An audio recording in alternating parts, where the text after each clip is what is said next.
Today, we are going to see about theories of failure under static. Actually, what is meant by theories of failure? So, in our machine design, generally, we know the failure of simple tension test.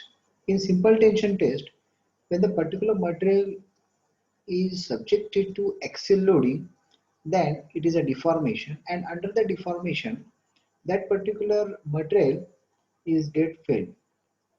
So generally we do that particular test on UTM, Universal Testing Machine. So that is a simple tension test. But when the material is subjected to more than two types of stress, that means biaxial or triaxial stress. These biaxial or triaxial stresses may happen if the force is not simple uniaxial, that may be different forces in different directions.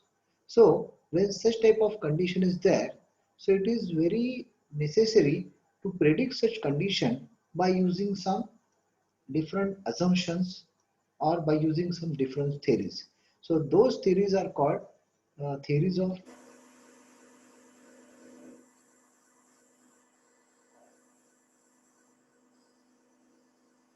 See, a simple tension or compression test predict failure in subjected to universal stress. Just now we have discussed. The prediction of the failure for the member subjected to biaxial or triaxial stresses is more complicated. So that principal theories of failures for a particular member are developed. So one by one, today we are going to see different theories of failure. So the first theory which come here is the principal or normal stress theory. So maximum principle or normal stress theory. So it is developed by Rankine. So that's why it is called Rankine's theory. So in that, Rankine says that whatever normal stress means what? Whatever ultimate or yield stress which is subjected by a particular member which is under the universal stress.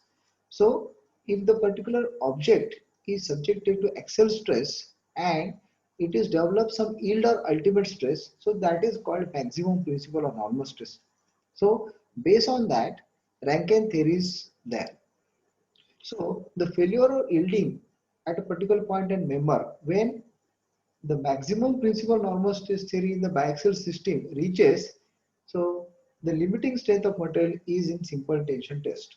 So what is meaning of this? So whenever a particular subject, a particular component which is having biaxial or triaxial stress system, so when it reach to the stress which is developed in simple tension test, which is the normal stress, then we say that that particular product may get failed.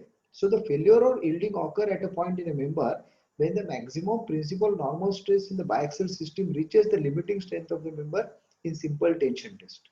Okay, so that is the Rankine's concept. Rankine says that there may be biaxial or triaxial stress, but when it reaches to the yield or ultimate stress of the material. So why it is so yield or ultimate is important? Because if you just look at that particular our simple formula, we say that for the ductile material, that particular stress is equal to yield stress divided by factor safety.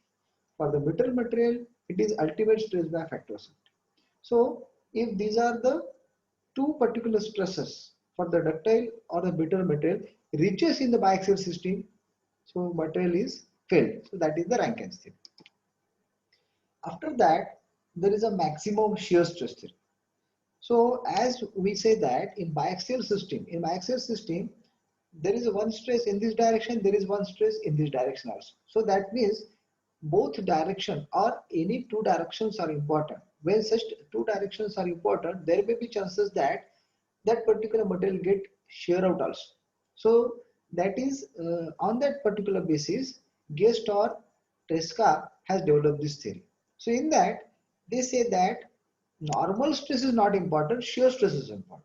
So that's why, as per their notation, the failure or yielding occur at a point in a member when the maximum shear stress in biaxial system reaches the yield point in simple tension test. That means here they said that when the shear stress is reached in that particular biaxial system, which is equal to the simple shear stress at yield point in simple test, is the failure point.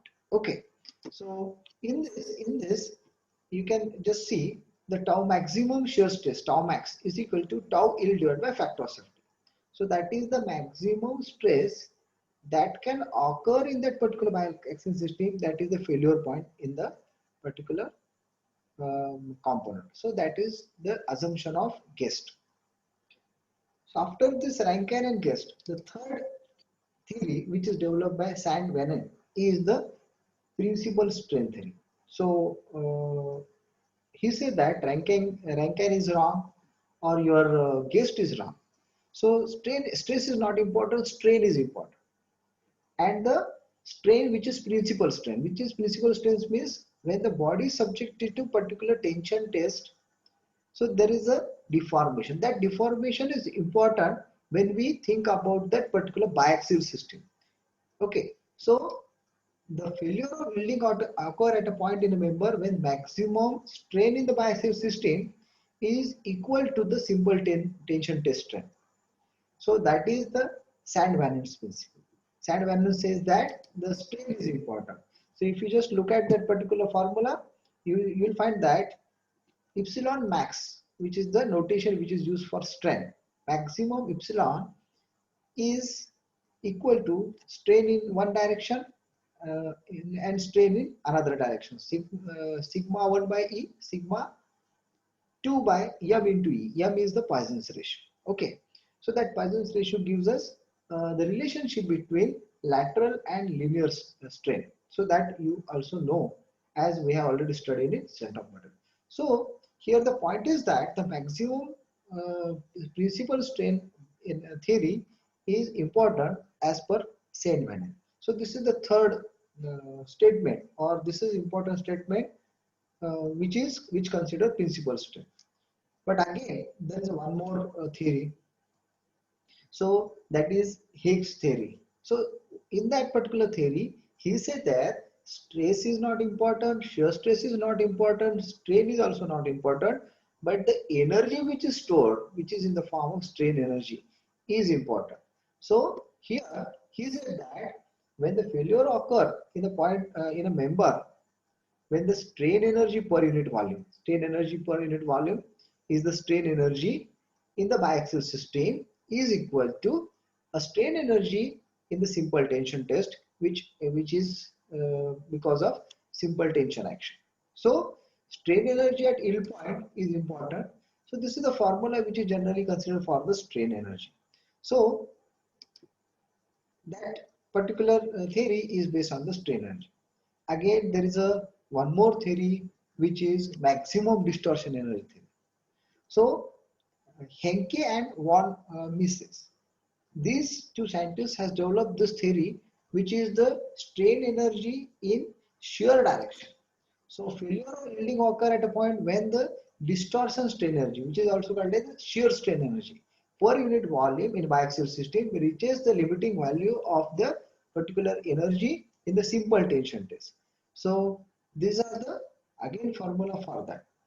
So this particular this completes our simple different types of strain energies. Okay, now these different kinds of strain energy, there are a number of 5 different kinds of theories of failure we have stated here. All these particular strain energy which can be asked in our exam. So we must remember that particular authors or the inventor's name or the scientist name and the theory on which it is based. Whether it is a principal stress theory, whether it is a principal shear theory, strain energy theory, or whether it is based on strain or it is based on shear strain, which is important. So any two theories can be asked for 4 marks or 3 theories for the 6 marks. Okay, thank you very much.